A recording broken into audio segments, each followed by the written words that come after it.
Small towns tend to follow predictable routines. Everyone knows each other. Very little changes over time. But in some places, a single event exposes something that had been hidden for years. These are not supernatural mysteries or urban legends. They are real, documented situations where one decision or one moment changed everything forever. In some of these cases, no one was ever held accountable. In 1957, a 7-year-old child was playing with friends in the backyard of a house in North Hatley, Canada. It was summer. The father was at work.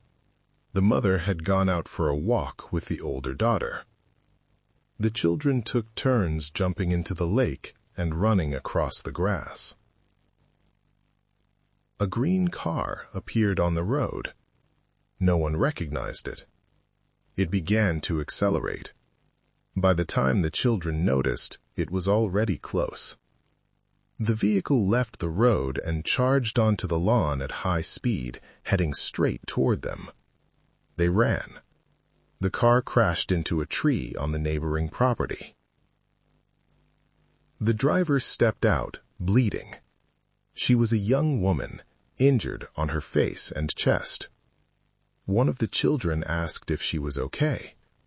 The woman stared directly at the 7-year-old.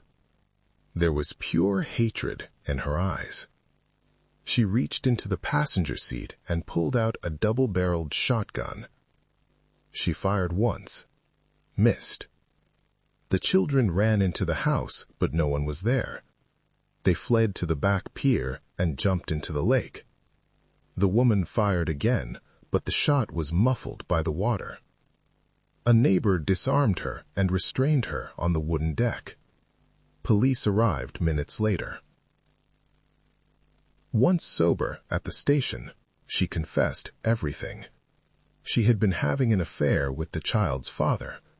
He promised to leave his family and run away with her. Then he changed his mind.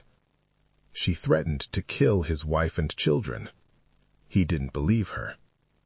Less than a week later, she got drunk, took her father's gun and car, and drove to their house. The child only learned the truth years later. So did the mother. It was the last fight the parents ever had. She took the children to the United States and never returned. The father stayed in North Hatley. He died a few years later from complications related to alcoholism. The woman was convicted and served 2 years in prison. After that, there is no record of what happened to her. The next case happened decades earlier, also in a small town. In the early 1900s, Stone was a quiet coastal village in Scotland. It had a golf course that attracted wealthy visitors. Residents lived comfortably. The local police officer spent his days walking around and whistling. Nothing of significance ever happened there. One October evening, after sunset, the post office caught fire. The entire town tried to put out the flames, but the building burned through the night. The officer feared that the postmaster and his 2 assistants had died in the fire. He called on 2 trusted men to search the ruins. They found no bodies, but they discovered that more than £1,000 from the post office savings bank were missing. The postmaster, a middle-aged man named Douglas, and his 2 assistants, both unmarried women, appeared to have fled with the money. The officer announced at church that he was working with police forces from Glasgow and Belfast to capture the 3. A week later, he reported that police had raided a house in Clydebank. The fugitives had escaped minutes earlier but left the money behind. The town celebrated. The funds were returned. 25 years later, one of the men who had helped search the ruins was dying. He confessed that everything had been a lie. The 3 had not fled. Their bodies had been in the debris from the beginning. The officer found them and concealed the truth. In the postmaster's home there was a long letter. Douglas wrote that his two assistants were no longer who they claimed to be. They represented a threat to the town and to the world. Because they could not be confronted directly, he locked the post office, set it on fire, and kept the doors closed until they died from smoke inhalation. The officer dismissed the letter as the delusions of a madman. Revealing the truth would have ruined the town's reputation, driven away tourists, and traumatized generations. He sacrificed the reputation of the dead to protect the living. He invented the story of the theft and recovery. Years after the truth was whispered among a few, someone dug up the grave of one of the assistants in the middle of the night. They did not remove the body. They left the coffin open. It was empty. In another town, a secret also remained hidden for decades. In the late 1980s, an isolated religious community lived on a farm in Minnesota. About 20 people. They rejected modern medicine, secular technology, and contact with the outside world. Their leader was an elderly man, the grandfather of several children who lived there. They believed the end times were near. They prayed against demons. When someone became ill, healing came only through faith. One winter, a young boy's younger brother nearly died from pneumonia. They prayed for days. The child survived. It was declared a miracle. In the fall of 1997, the leader's wife attacked him with a knife during dinner. There was no public explanation. She was dragged to the chapel, tied to a bed, and kept there for weeks. The family believed she was possessed by a demon. She screamed at night. The sound reached the houses. During the day, she was silent. The leader spent nights beside her, praying and reciting scripture. Over time, he became convinced she was possessed by Leviathan, one of the princes of hell. He believed God had chosen him to defeat the demon and usher in the end times. But she did not improve. She grew worse. He began to panic. If he failed to cast out the demon, it meant God had abandoned him. Weeks later, the children were called to say goodbye. She lay on a filthy mattress, breathing shallowly, staring into nothing. She did not speak. She died shortly afterward. She was buried in a secret cemetery on the property. After the burial, the leader entered a period of intense prayer. He isolated himself in the chapel. He stopped eating. His sermons became shorter. One morning, he left early, walked into the forest, and was never seen again. Years later, one of the children was sent to college to become the community's lawyer. There she learned the truth.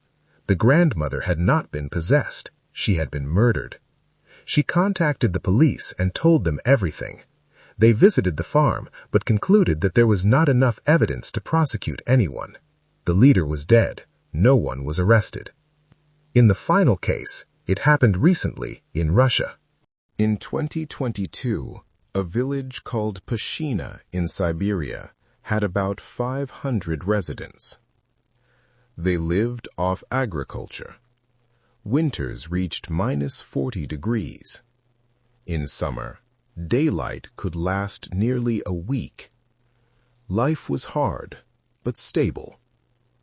One winter night, a massive explosion woke the entire village. The sound came from the sky. Seconds later, a shockwave shook everything. People ran outside and saw a giant fireball overhead. Smoke blotted out the moon. Debris began to fall. Small fragments hit rooftops first. Then larger pieces followed, some still burning. Families took shelter inside as chunks of metal pierced roofs. 8 people died. Nearly 16 homes burned to the ground. The next day, soldiers arrived. Many soldiers. They said it was unsafe to stay and relocated everyone to a camp. Conditions were good. There was food, medical care, and shelter.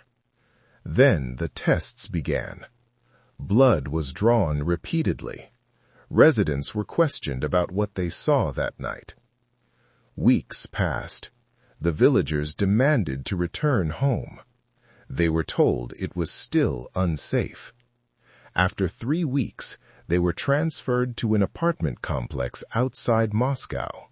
There were fences, guards, medical facilities on the ground floor, more tests, more questions. Officially, they were free to leave at any time. In practice, leaving required military authorization that was impossible to obtain. One father managed to secure permission after catching 2 soldiers doing something illegal. He used it as leverage. After leaving, he realized he was being followed. He decided to leave Russia and seek asylum in another country, taking his family with him. During the asylum process, he described the medical testing, forced confinement, and constant surveillance. The case is still in review. To this day, no one knows what exploded in the sky that night. No one from the village has been allowed to return to Pashina. There is no official information about what happened to the families who remained in the Moscow building. Each of these stories began in places where nothing of importance was supposed to happen. In every case, one event changed everything permanently.